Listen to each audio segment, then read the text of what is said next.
Assalamualaikum warahmatullahi wabarakatuh. Kembali lagi bersama saya di channel Skripsi Bisa. Bagi yang belum subscribe channel ini, silahkan di subscribe terlebih dahulu agar kalian bisa mendapatkan video-video terupdate dari channel ini yang akan bermanfaat sekali bagi kalian, khususnya bagi mahasiswa. Di video kali ini kita akan berdiskusi mengenai etika dalam kepenulisan ya. Yang akan kita bahas kali ini adalah terkait plagiat.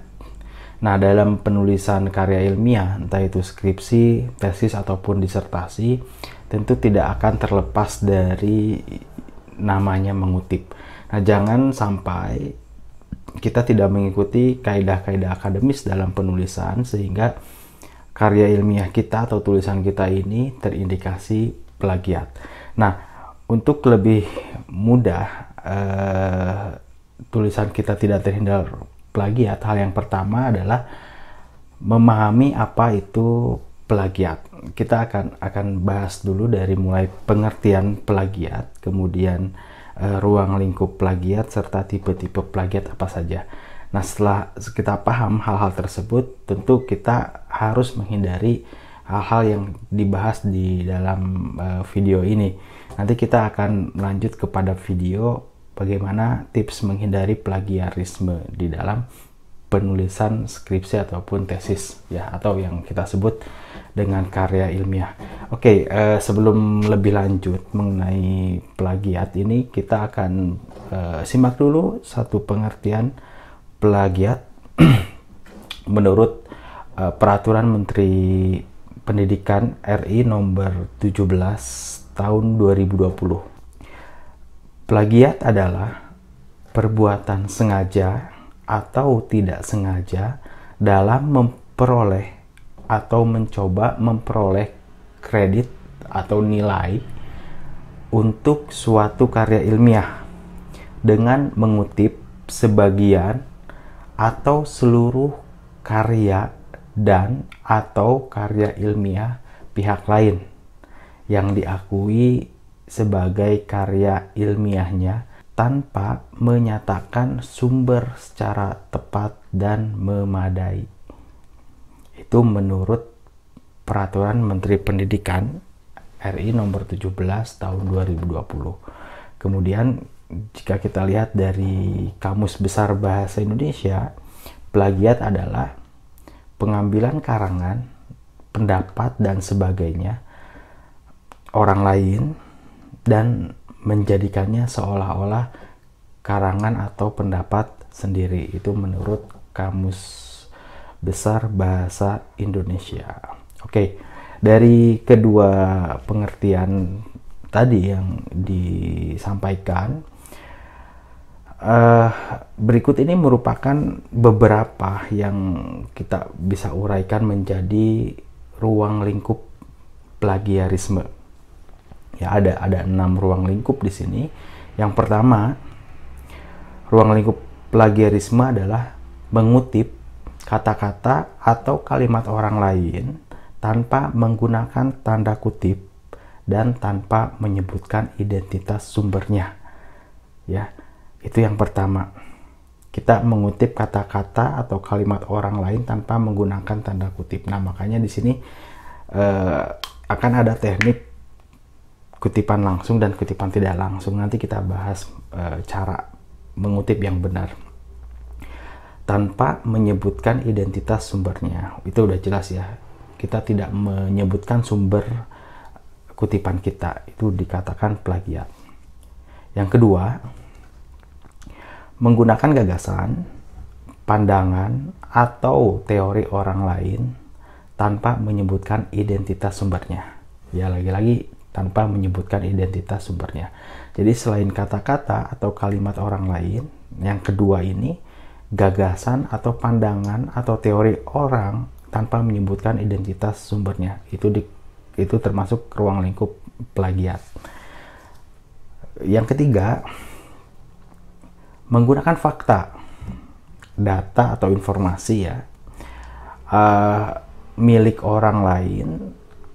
Orang lain ini bisa institusi ataupun lainnya ya, tanpa menyebutkan identitas sumbernya.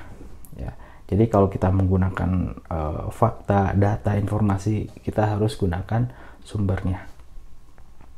Itu ruang lingkup yang ketiga. Kemudian ruang lingkup yang keempat adalah mengakui tulisan orang lain sebagai tulisan sendiri. Itu udah jelas ya. Termasuk kepada plagiat. Nah, yang kelima, melakukan parafrase. Nah, parafrase ini mengubah kalimat orang lain ke dalam susunan kalimat sendiri tanpa mengubah ide. Ternyata parafrase ini termasuk kategori plagiat kalau tidak menyebutkan identitas sumbernya. Artinya kalau kita merewrite atau parafrase kalimat orang, tentu harus cantumkan sumbernya. Itu ruang lingkup plagiat yang kelima. Selanjutnya yang keenam, ruang lingkup plagiat adalah menyerahkan suatu karya ilmiah yang dihasilkan dan atau telah dipublikasikan oleh pihak lain seolah-olah sebagai karya sendiri. Nah, itu ruang lingkup plagiat. Jadi ada 6 ruang lingkup plagiat. Selanjutnya ya, ada beberapa tipe plagiat. Ada tipe plagiarisme. Nah, ini menurut Sulistyo tahun 2011 ada beberapa tipe plagiarisme. Yang pertama ya, tipe yang pertama adalah plagiarisme kata demi kata, word of word plagiarism. Di sini tipe ini adalah penulis menggunakan kata-kata penulis lain persis tanpa menyebutkan sumbernya. Itu word of word plagiarism. Yang kedua, tipe plagiarisme adalah plagiarisme atas sumber, plagiarism of source. Di sini tipe ini adalah penulis menggunakan gagasan orang lain, ya, ide orang lain tanpa memberikan pengakuan yang cukup atau tanpa menyebutkan sumber secara jelas. Itu termasuk kepada plagiarism of source. Tipe yang ketiga adalah plagiarisme kepengarangan atau yang disebut plagiarism of authorship. Nah, di sini tipe ini penulis mengakui sebagai pengarang karya tulis karya orang lain. Jadi karya orang lain kita akui. Nah, itu termasuk kepada plagiarisme kepengarangan. Kemudian yang keempat ada self plagiarism. Nah, di sini termasuk dalam tipe ini adalah penulis mempublikasikan satu artikel pada lebih dari satu redaksi publikasi. Jadi diterbitkan ulang. Itu self plagiarism. Atau ya, dan mendaur ulang karya tulis sendiri. Kita daur ulang nih karya tulis kita tanpa menyebutkan sumber yang sudah kita buat. Jadi itu plagiat atas diri sendiri. Nah, yang penting dalam self plagiarism adalah bahwa ketika mengambil karya sendiri, maka ciptaan karya baru yang dihasilkan terus memiliki perubahan yang berarti. Artinya karya lama merupakan bagian kecil dari karya baru yang dihasilkan, sehingga pembaca akan memperoleh hal baru yang benar-benar penulis tuangkan pada karya tulis yang menggunakan karya lama. Itu termasuk kepada self plagiarism. Nah, ini perlu diketahui oleh teman-teman semua agar kita tidak terjebak kepada plagiarisme yang nantinya merugikan kita sendiri.